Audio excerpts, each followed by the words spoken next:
This is the Dr. Paul Show, a woman's personal guide to understanding men. And now, here's Dr. Paul. Hi, this is Dr. Paul. Welcome to the Dr. Paul Show. And with nothing more to say, what do men want? What? What do men want? Where did that come from? It's always, what do women want? Well, maybe not. Don't be so sure. Now, there was an article in Psychology Today that I'm going to make quotes from periodically as I go through. The author is Eric Jaffe, to give him due credit for some of these quotes that I'm going to make. Too often, ladies, you all believe that men all want the same thing. Not so much. That may have been the case at one time, but those times are done. This is the 21st century. You want a little surprise? Let's give you some surprises here. Okay, 40-something men, ladies, are like anything that's like fried foods, all right? But what they don't like, believe it or not, is collagen-injected lips, Donald Trump, and it goes on. And by the way, the Donald ought to do something about that thing he calls hair. What men don't want is what every woman tries to be, and that is the Barbie doll. 80% of men do not want women with false breasts. In other words, implants. Oh, they'll look. But why don't they want them? Because they know there's no nipple sensitivity. They would rather have the real thing. I'm going to ask our board op once in a while here what's going on and how he feels about it. What's your take on that? I know I have to check my man boobs just to make sure I don't have any, but guys do get breast cancer. That's what I heard at a conversation yesterday. Oh, yeah, that's true. What you were talking about? I'm talking about what they're attracted to. Oh, all right. Because, I don't want nobody being attractive to mine. Well, that says it for that one. We'll go on.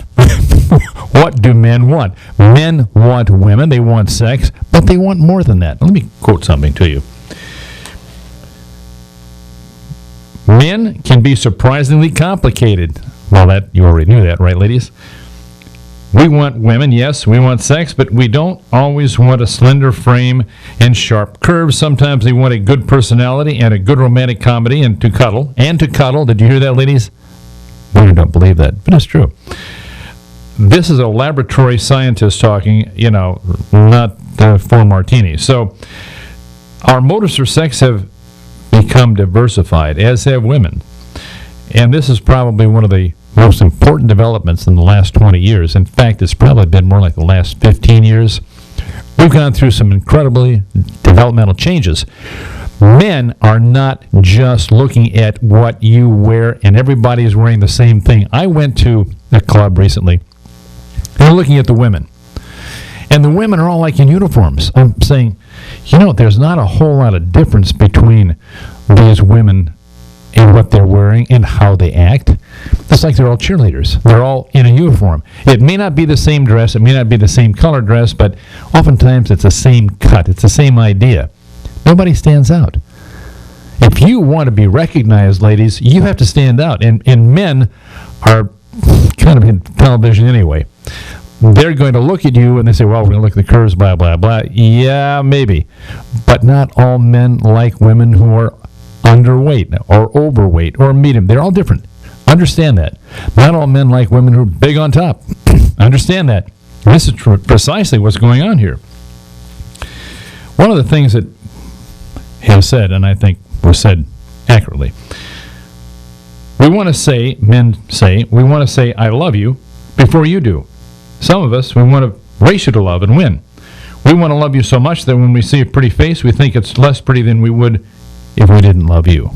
That's pretty heavy duty. You know now that 70% of all men tell women in a relationship that they love them first? Yeah, hard to believe, isn't it? This is just a complete... Remember Mad Men, the TV show? It's a reverse of that whole era. It's turned around. Men are more saying, hey, look, I don't want to be alone either.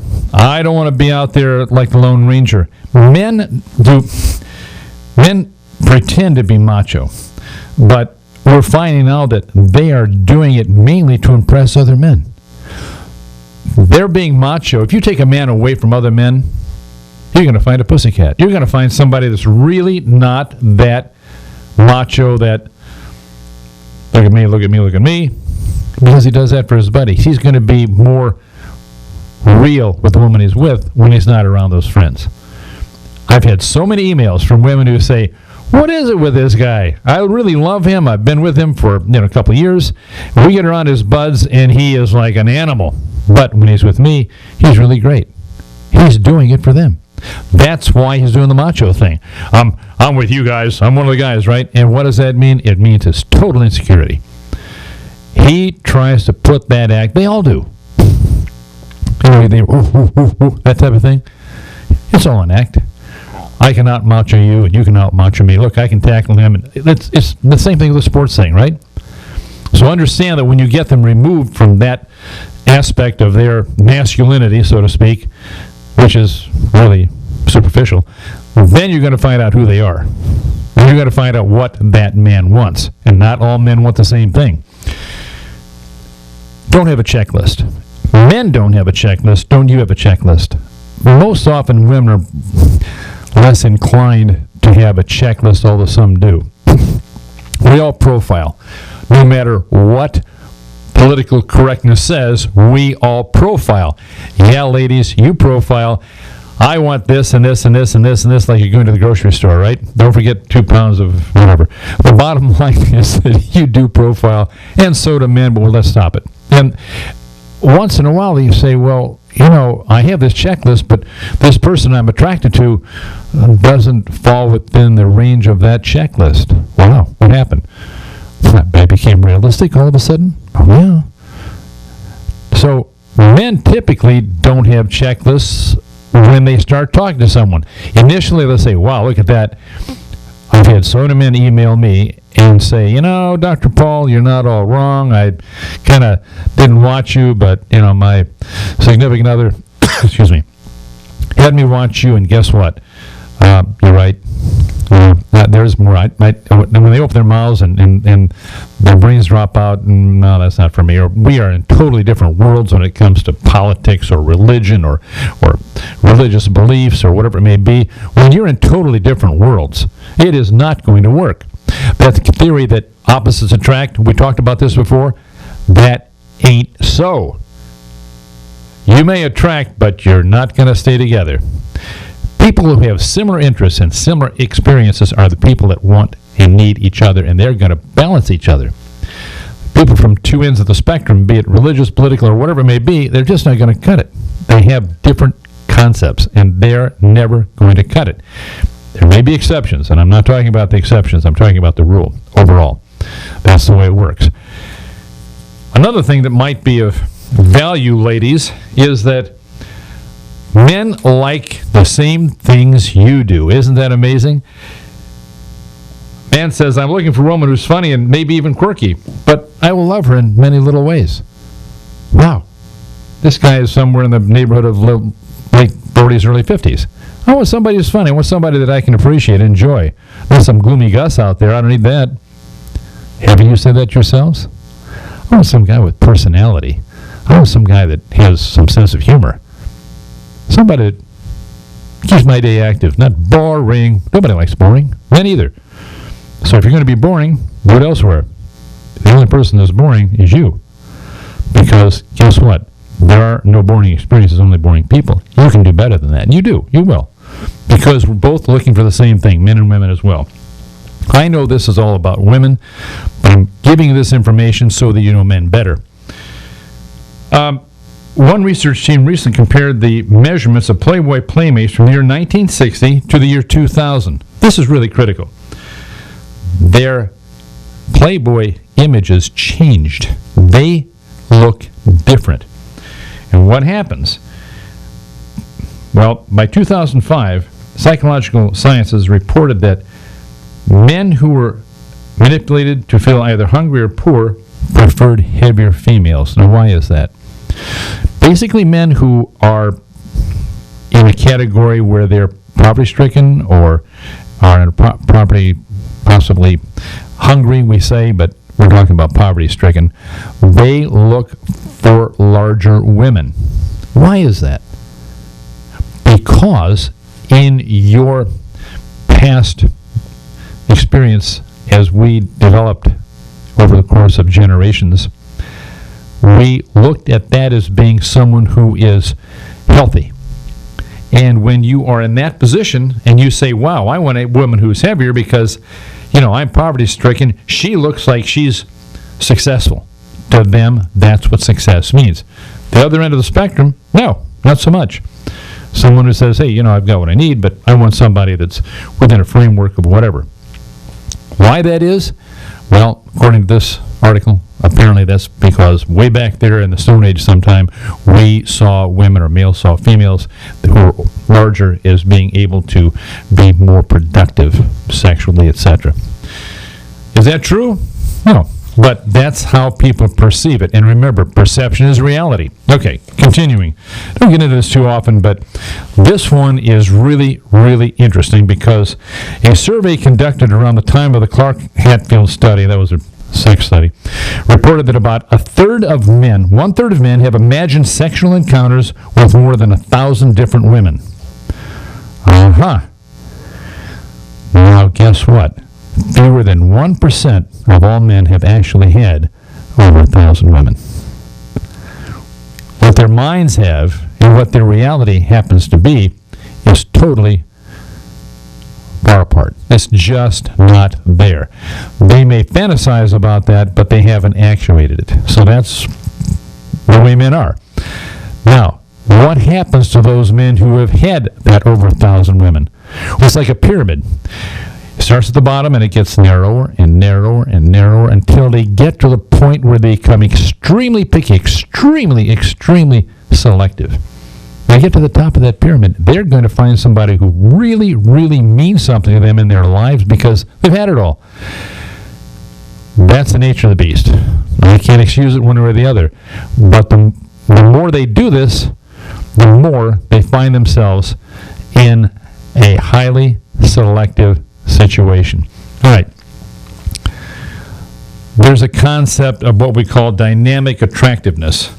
To a greater or lesser degree, people become more or less attractive to you. The people that stay together, that bond long-term, are the ones that have the most intense sexual relationship. That's how it works. A girl can be a pretty person, but if she's got a cookie-cutter personality like everybody else, who cares? Highly attractive woman, and just like everyone else. Be different. That really is what men are looking for. Vive la différence, as the French say. It's something different within themselves that they like. It attracts them. That's how it works. We're going to break right now. This is Dr. Paul, your Dr. Paul Show. We'll be right back.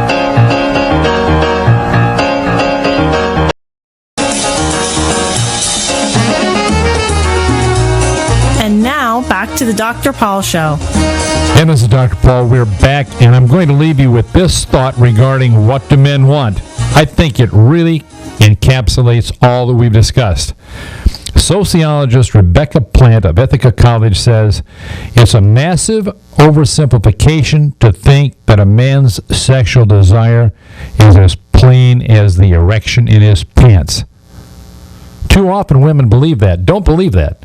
If that were the case, especially now, we would all want the same person. Right, ladies? But they don't want the same person. And so that would be an oversimplification. Maybe that happened around the age of the Mad Men, Madison Avenue men, the 60s, that type of thing. But not anymore. Those days are gone. This is the 21st century. If you oversimplify and you generalize about men, you will lose. You will not find the person you want. Too often I see women in clubs, at events, etc. They're sitting together as a group and they're talking about individual men. Those men know that. You think they don't? Your body language speaks for itself. They're not going to be approaching you. You're sitting there typically running them down or whatever.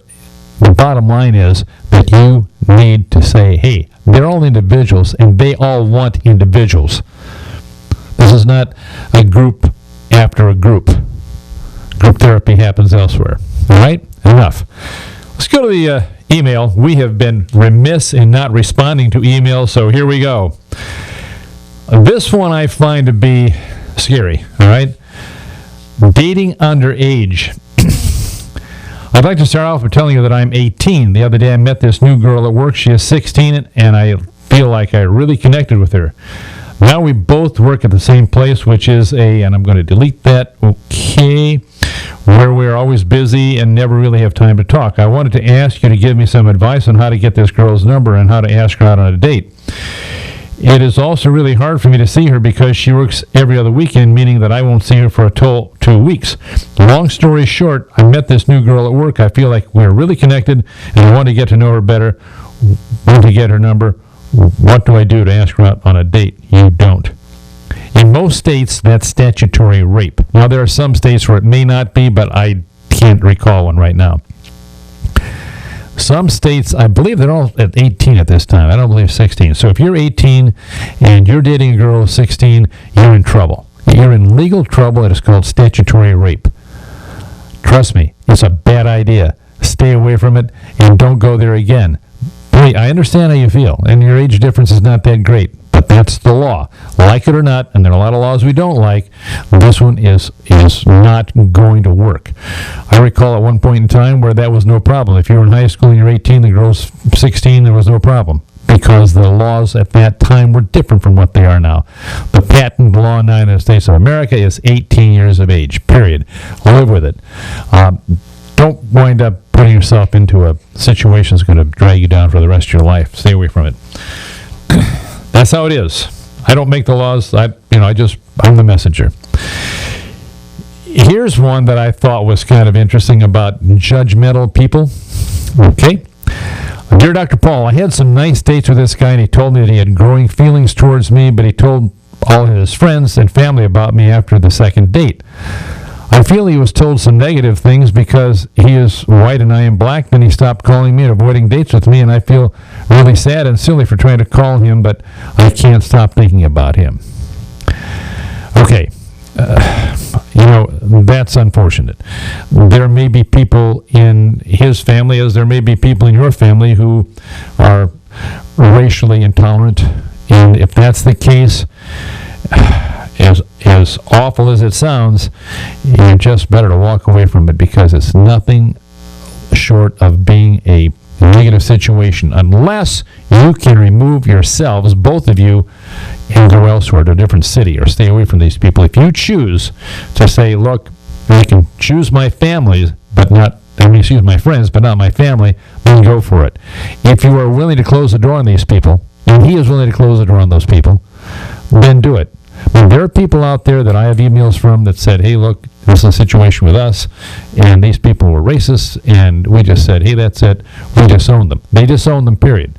And that's not the only way to handle it, because they will be a continuous pain in your backside for the rest of your lives. Just walk away from them. If that's not possible, then you're going to have to change that relationship. And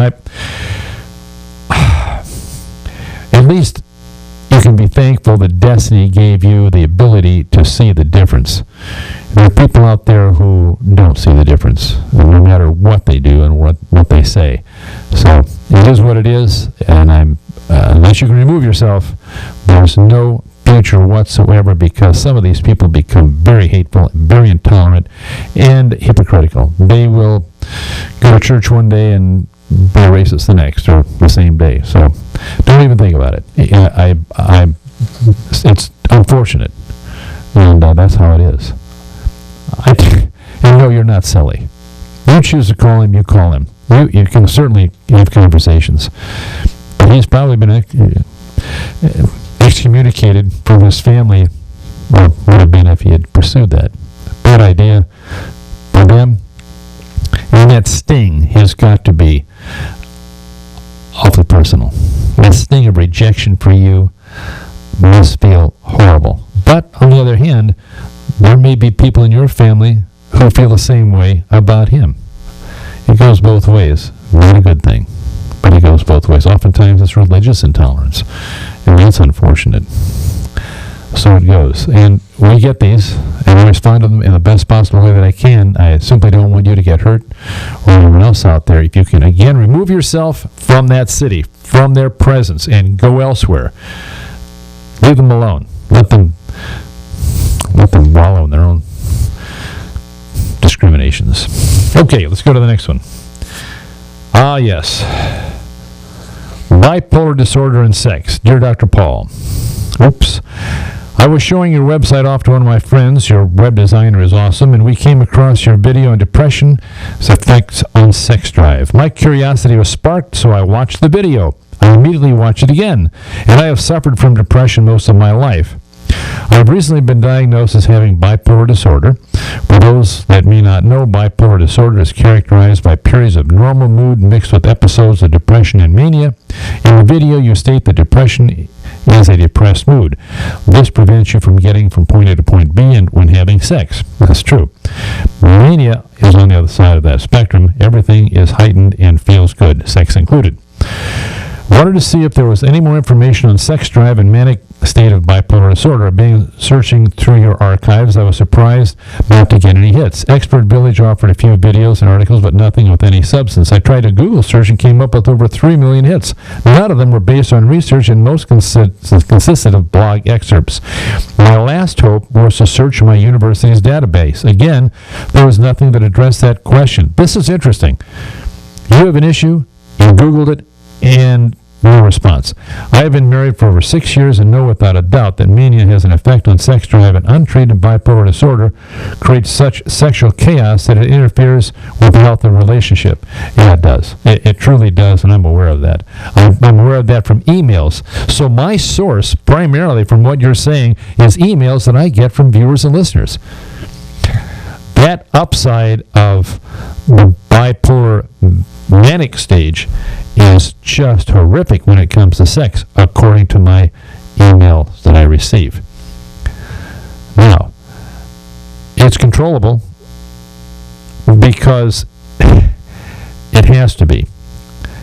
The downside is that it's a horrible, horrible letdown, and sex is just the last thing on your mind.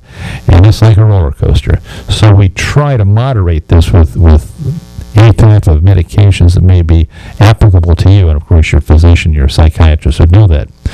She continues. When my husband and I first got married, sex was great. Well, it's true for a lot of people. Many people are not able to keep it long term. If you are fortunate, because that's the intensity of bonding. If you're capable of bonding, that intensity of sex lasts forever, and it gets better. I was on a high from the excitement of the wedding and the events that surrounded it. This mania carried us through for a couple of months. Then my mood changed. I became irritable and had no interest in sex. I was demanding, pushy, and very hard to live with. We began to fight, sometimes ferociously. Oh, yeah. When my mood would switch, I would regain an interest in sex and things would settle down. This fickle interest in sex confused my husband. He began to take it personally. Well, yeah, I would think so, thinking that I did not really love him or find him attractive. I tried to reassure him that the problem was mine, but I could not offer him a reasonable explanation of why this was. Tough. It's a tough situation. I understand bipolar. It's a dilemma. It's really a dilemma.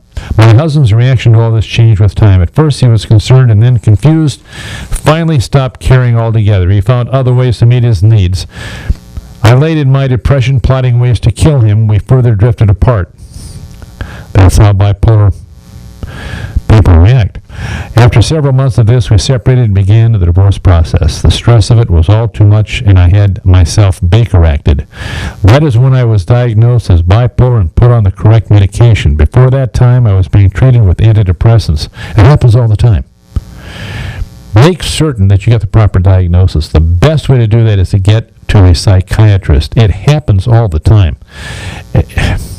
The military discovered this. In fact, I was recently speaking with a man who is a retired from military medical technology, and we were talking about this very subject, and he said they finally got a handle on it and said, hey, listen, this is truly a serious situation that can cause violence within families, within units, and they feel they have a handle on it now. This medicine actually made my bipolar intensify. It's got to be the right medication.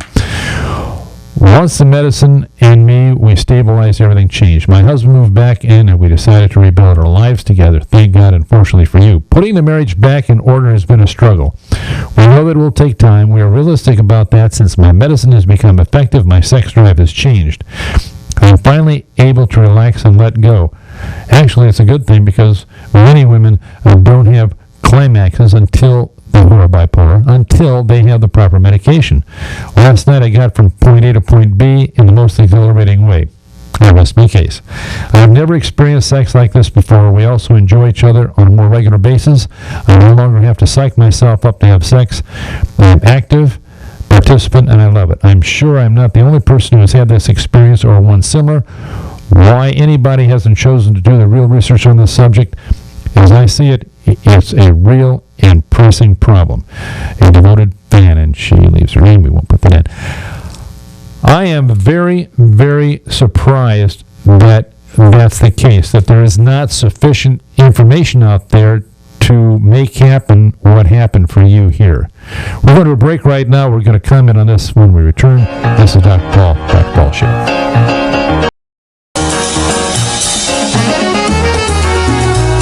And now, back to the Dr. Paul Show. This is Dr. Paul. You're back with the Dr. Paul Show, and we're going to comment further on that woman who has the bipolar issue. I will say this, and you are right, there's not enough study on this, and the diagnosis is really difficult. Oftentimes, it won't happen until someone is Baker-acted. They have been misdiagnosed frequently with depression because they're saying, hey, when you're down, we can help you with that with an antidepressant. And when you're up, well, that's fine, you're good. No, you're not. You're on the other side of that, and it's a roller coaster. Very good. Thank you for writing that. I think that was really critical. And by the way, over the break, I see we got an email here, and it says, Dr. Paul, sex is not a numbers game. Right, I agree with you. Sex is not a numbers game. It's not how many people you've had sex with. It's how important that person is to you. It's not a numbers game. It's very, very shallow. And so if that's what you're basing your life on, that's nowhere to go. If it happens, it happens. For whatever number of reasons it may have happened. Who knows? Who cares? But if it happens, it happens. Maybe there are some people that are just more attractive to the opposite sex than others. And that's the way it works. We're not going to go to names, but apparently there are a lot of named people out there who have had similar experiences. Okay, a letter to Dr. Paul, flirting with a married man. Flirting with a married man. It's because you can't make a commitment, can you? Mm-hmm. Dear Dr. Paul, I love your advice. I'm 51. I've been slowly getting to know and flirting with a FedEx man that comes to my office where I work for the past 2 months. He likes my humor and smiles a lot when he comes around. However, when I asked him how his Christmas was, he said he spent it like normal people and had dinner with his wife. He then stopped talking, and there was a long pause. Then I said, you mean your ex-wife, don't you? Then he said yes, and continued to look and smile at me and talk to me for a couple of minutes. Is he trying... Oh, I know where this is going. Is he trying to let me know that he's back with his ex, or is he just testing my reaction? I'm going to answer that.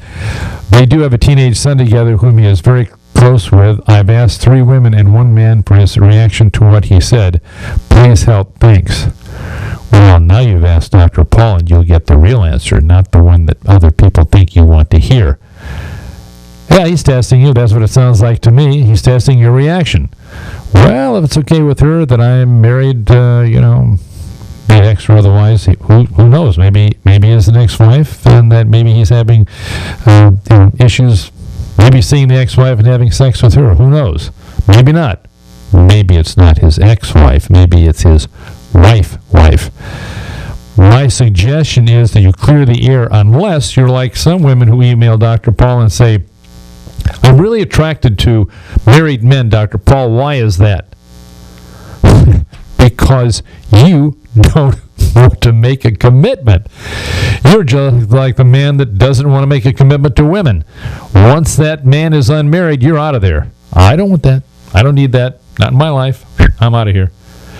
A woman recently said to me, well, let me ask you this, Dr. Paul. If you were with a woman who was married and then she was no longer married, would you leave? And I said, no, of course not. I wouldn't even consider that. It's a whole different scenario. And I said, not putting me into this, but putting other people into this scenario, you're looking at a case where people are either able to commit or they're not. When you commit, that's it. If that's a mindset you have, and the person you're with that has that same mindset, you've found a jewel. You found a pearl. One of Dr. Paul's pearls. There it is. A mutually acceptable situation. The same mindset. You commit, and that's it. Try that for a while. It works well. It's tough to find somebody that you love, and it's tough to find somebody who loves you. Once you have that, hold that like a precious gift. A precious gift. Okay, I'm jealous of Facebook. Oh my. Well, I can understand that some people might be jealous of someone that's on Facebook all the time reading data about other men or women. There are times my boyfriend of 1 year have said things that make me go, he's a great guy, but sometimes I just wonder. We see each other every week and sometimes for lunch on Saturday before he goes to work. We're making our first anniversary coming this Thursday. We have plans for Valentine's too. Just the other night I was talking about my cousin Mark having to set me up an account on Facebook and how he's also sent me pics and stuff on Facebook to get my page going. All of a sudden my boyfriend brings up stuff from his past, like Valentine's Day years ago in high school and sending roses to girls, or how he asked his neighbor next door to go to the prom with him, but she couldn't go because of prior commitments, and how maybe they could have had dated and been married by now. Oops.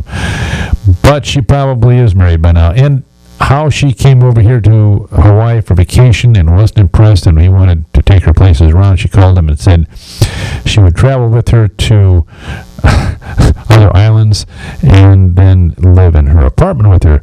Wow. And who knows, may end up picking up from the past and romantic interest and get married. He looked at me quizzically. I wanted to bop him on the side of the head. Whoops, that's abuse. You can't do that. I understand how you feel. Help, Dr. Paul. All I said was how my cousin Mark, whom he knows, helped me with Facebook. What gives? I'm really upset over this, yet he thinks I'm the greatest. Okay, let me clarify this. You have now established a Facebook page. Until then, apparently, from what I'm reading, you did not know that he had a Facebook page. And now he's revealing to you where he's been on that Facebook page, back to his old flames. You know, there's one thing about high school reunions. He's talking about somebody in high school. They either look much better than they did in high school, or they look much worse. The latter is more probable. Trust me, I know. In fact, if you look much better, you are ostracized by the people there. I've had that experience. And I'm not, I'm just saying that if you look great in high school and you look better now, that's the best of both worlds, but most people aren't that way. People are still growing up in high school. They graduate 18, by 21, by 30, they look terrific. Hey, by 50, they look really, mature and handsome and whatever. And then there's some change in there, and when they hit that big 5-0, then they feel, oops, and they start comparing to each other. Now, he hasn't seen these people for a while, and he doesn't know what they look like now. He's fantasizing. It's in his mind. Tell him that. Tell him Dr. Paul. Show him the letter. I wrote to Dr. Paul. And Dr. Paul is kind of interested in why you went back to the high school days and started going to the Facebook and meeting these people that at that point in time you didn't get involved with. Is there some sort of goal that you have within your life to be with these people that you didn't connect with before? What makes you think you're going to connect with them now? You're not.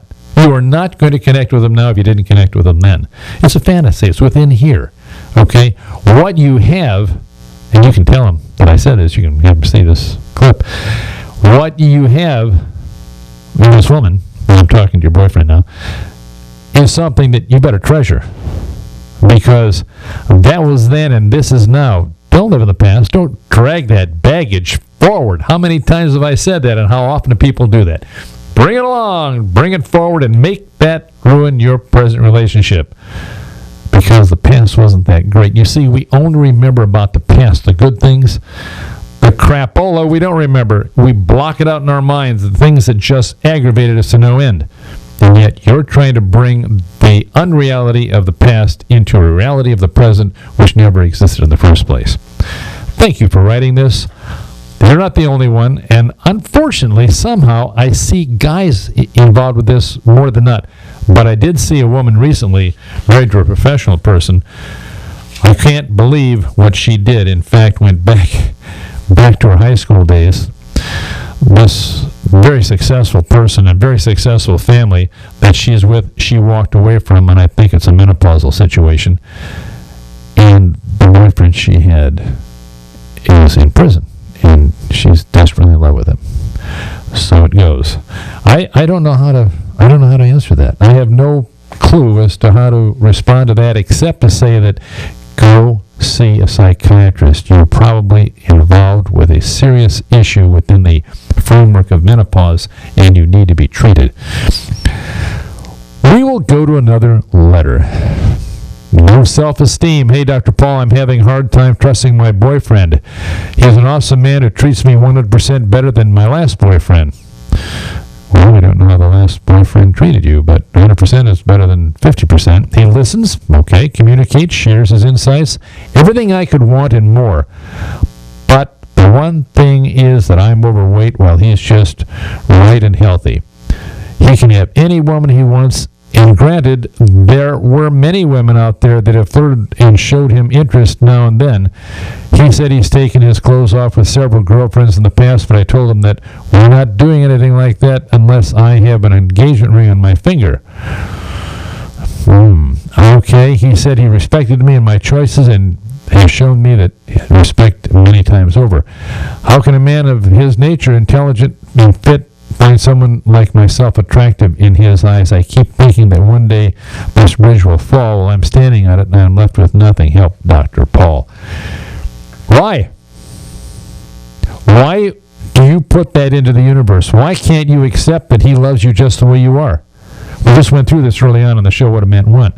Not all men want the same thing. Maybe he likes a woman who's chunky. That's his thing. He likes that. Good for you. You're there. You're communicating. You did give him sort of a threat, didn't you? Didn't you say to him that, I'm not taking my clothes off until I see a ring on my finger? Okay.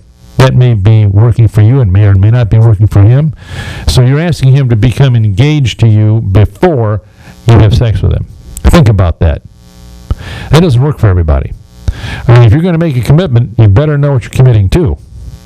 That's the way it works. We're going to break right now. I'm going to continue this here on the Dr. Paul Show. We'll be right back.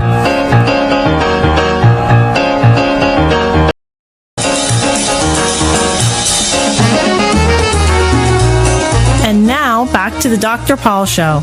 And welcome back to the Dr. Paul Show. This is Dr. Paul, and I'll have my producer give you the numbers you can call locally and nationwide. That is toll-free 1-866-826-1340 or 727-441-3000. Once again, here's Dr. Paul. Thank you. And we're back on track and going back to the lady who has no self-esteem.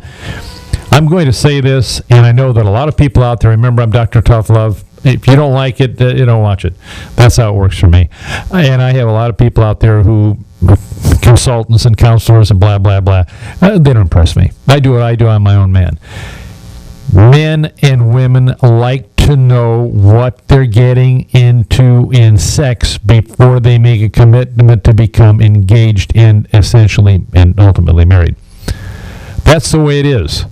So the man has told you, hey, look, I've been there before, and I really love you, and you know that he loves you, and you're saying, I'm going to hold back. Now, if that's a religious commitment you have, so be it. But let him know that. If it's a personal commitment, let him know that. You're putting yourself into self-sabotage by not having sex with him before you become engaged. Frankly, most people I know, men and women, don't want a dud in bed. And that particular fear is an important one. They want to, try it before you buy it. If you buy a car, you're going to drive it first. I mean, I know that's a very poor analogy, but it's one that I'm thinking of right now. You need to do it in order to make certain that both both of you, not just him, but you as well, are satisfied with this person. Oh, yeah, I'm going to hear a lot of flack from that one, and I don't care. I couldn't care less. That's how it works for me. Okay. I'll be surprised if they don't start emailing us right now as we speak. All right. Dr. Paul, please help me. Give it a second chance. I trust your advice above all others. About 8 months ago, I ended a long-term 5-year and long-distance relationship with a woman I care deeply about. We've known each other about 8 years, 5 of them romantically. We met on the internet. Oh, my. We've been through a lot together. I've helped her through a divorce and such. During that 8 months, she entered into another relationship that failed. Now we have decided to give it another chance, but she has put up a wall for fear that it might happen again. Now, I understand that. I know it isn't going to happen again, but she's unsure. Women want security, Jack. Your name isn't Jack. That's just a term I use sometimes. Jack and Jill. Just let that go. But I want you to know that women seek security. You're not giving her a secure feeling. I'll continue. I just want things to be the way they used to be. Of course you do, and I realize I have to work to regain her trust to bring down the wall. Okay, well, that's a nice realization. Where were you before? My problem is I tend to overanalyze, and I'm seeing that, and discuss what happened to make her feel more secure, and it frustrates her to no end. How can I bring down the wall, yet not frustrate her with discussing it all the time? Did you read this? How can I bring down the wall, yet not frustrate her with discussing it all the time? Well, you said it yourself. It's by not discussing it all the time. Okay? That's the way to bring the wall down. Hello? We're actually meeting for the first time in about 3 weeks, and my fear is that I just can't shut up long enough. My fear is the same for you. He says, my fear is that I can't shut up long enough not to cause problems and jeopardize the meeting.